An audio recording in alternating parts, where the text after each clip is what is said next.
AI is rapidly evolving, and what happens when you grow up, when you become my age, and you step into the job market, we can't tell today. People who know how to use AI effectively will take away jobs from people who cannot leverage AI. However, one thing that's different about AI from the rest of the revolutions is the fact that AI is an autonomous system. Hello everyone, I'm Aisha Arif and I'm really excited to welcome a very special guest, Ma'am Kanwal Chima, the founder of AI Skill Bridge and My Impact Meter.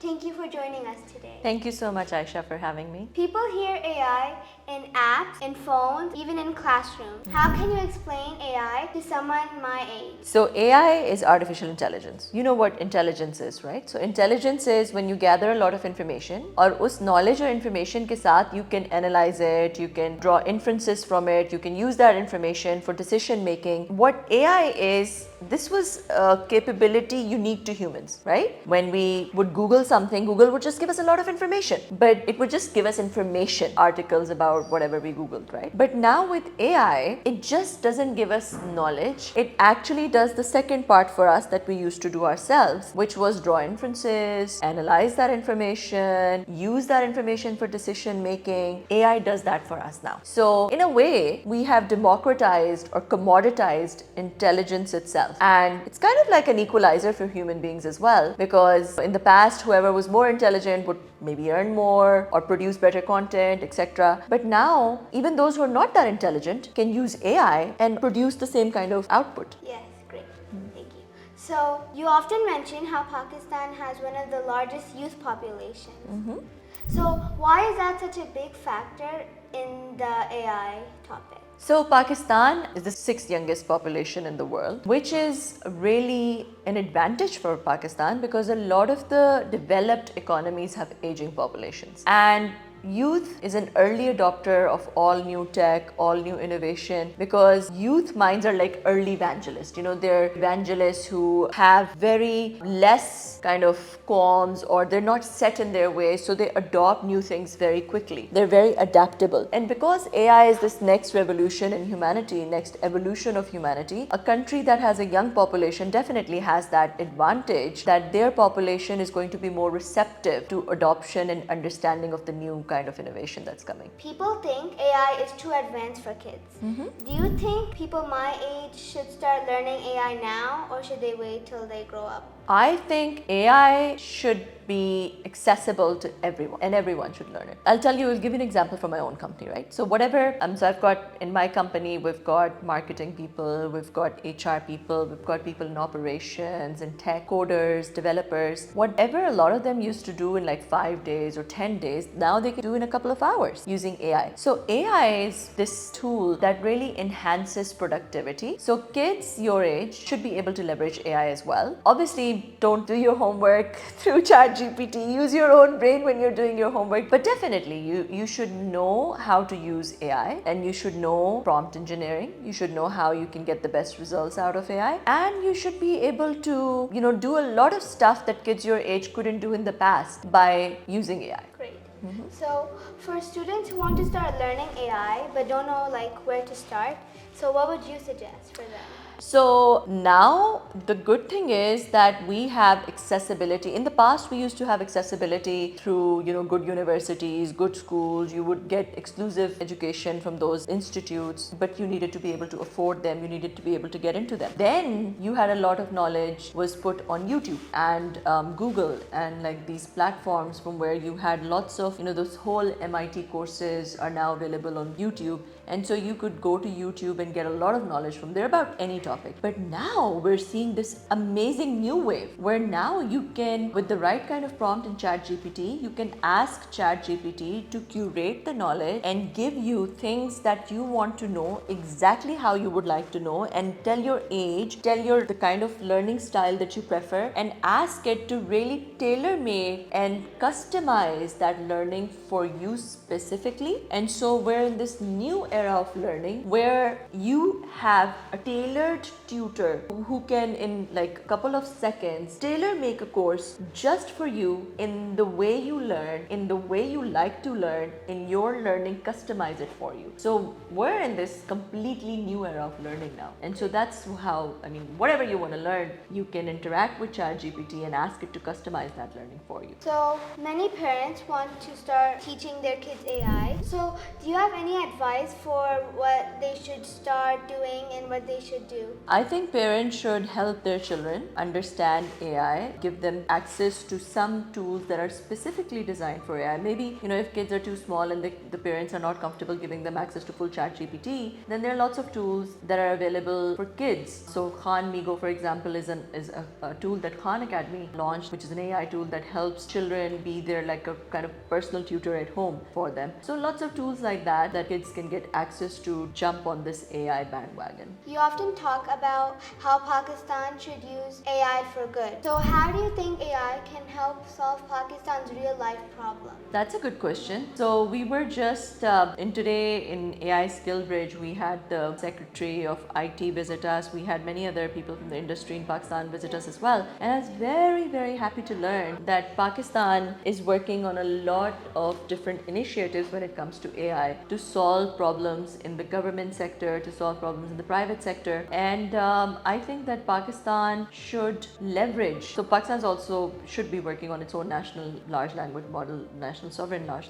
language model, but also should be able to leverage, AI tech to solve pertinent problems within Pakistan. So Pakistan, as you know, has a very large population and we don't have digital transformation in a lot of sectors within Pakistan. But now with AI, we can leapfrog towards very creative and innovative solutions in areas like manufacturing, real estate, education, healthcare, and many other verticals, because we have large volumes of population. We have very good bandwidth penetration. We have very good smartphone penetration within the country. And so we can leverage AI-based applications to do a lot of innovation and solve everyday problems within the country. So many people think that in the future, AI will take all the jobs or it will take full control. So should we be worried? What AI is going to do in the future, we don't even know yet. Because right now we've got artificial narrow intelligence, very soon we're going to go into artificial general intelligence. And what happens at that point, where AI is going to be as intelligent or more intelligent than us, it's probably going to take our jobs, yes. But in the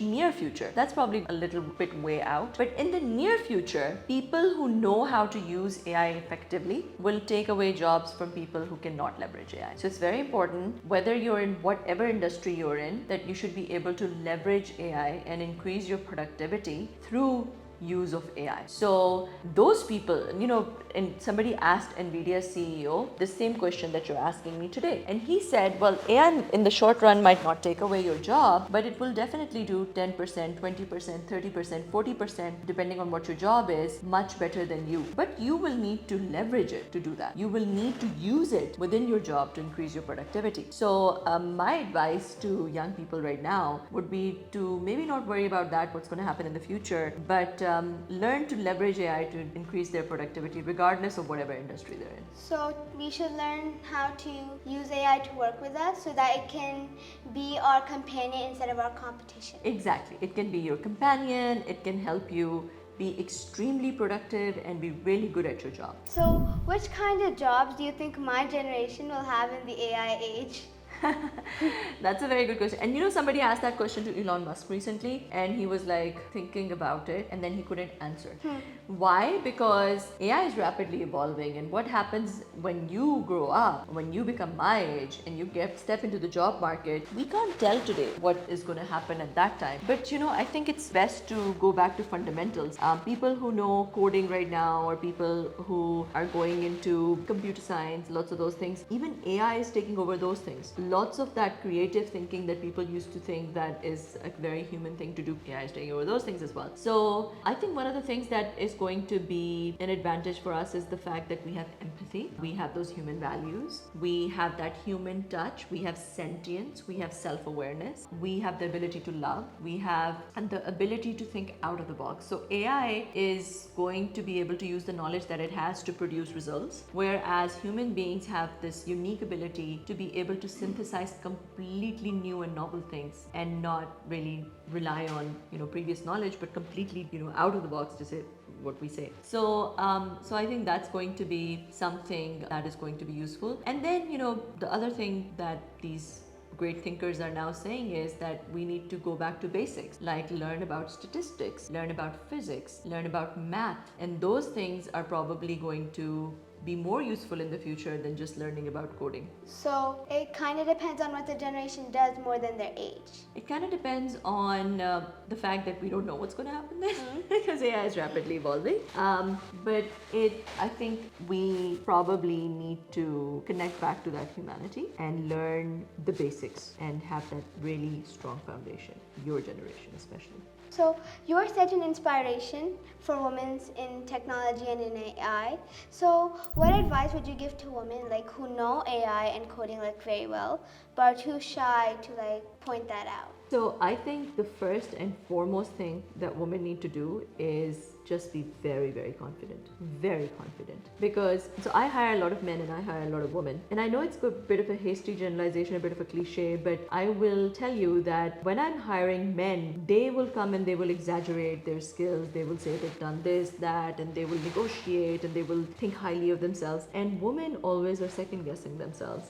Women don't negotiate that much as well. And even though they have done lots of things, they will tone that down when they're telling you about their achievements. So I think that one thing that women really need to do is that they need to spread their wings. They need to be extremely confident. They need to have the belief in themselves that they're as good or better than men. We know that women are very good at multitasking. Women have a lot more emotional intelligence, which are things that are absolutely required, especially in this coming age of AI especially. So women need to be really represented in the STEM, science, technology, engineering, math. We have a less proportion of females go into those areas of education. So one, we need to really encourage women to go into those areas of education. And second, we need to have policies within the workforce that are favorable to women who become mothers. And then generally, I think women just need to spread their wings and develop a lot more confidence. You often mention use AI for good, right? So how will Pakistan make sure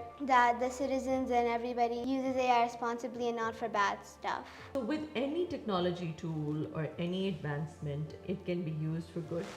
Take the internet, for example, right? So either you can use the internet to educate yourself and enhance your skills or leverage the internet for some entrepreneurial projects, or you can just waste time on the internet. You can just watch mindless videos, mindless YouTube entertainment content and waste away your life, right? Or you can use the internet to plan something which is maybe against the law, or communicate with people who are criminals, maybe, so whatever. So the tool is just a tool. How you use that tool really determines whether it is going to produce a good result or a bad result. Similarly, AI is the same way, right? Yes. So AI can be used for good or AI can be used for bad. However, one thing that's different about AI from the rest of the revolutions is the fact that AI is an autonomous system. So those who are developing AI really need to make sure that the goals of the AI and the way that they develop it is kind of safe for humanity in general. And we need to have regulation and frameworks that protect